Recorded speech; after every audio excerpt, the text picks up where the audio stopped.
Ano to? Ano ka kasi dito? Okay, hello na po.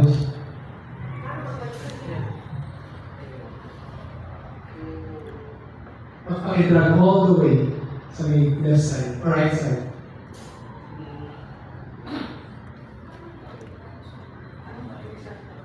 So ngayon, here's an example. Bakit siya nag-sell off? Diba? So, yes, merong market structure. Pero sometimes market structure can be deceiving.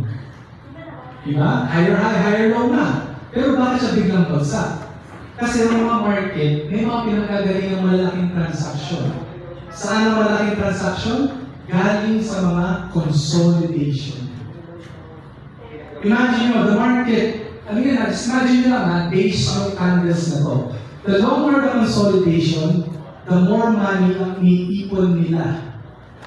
The more money sa iniipon, hindi basta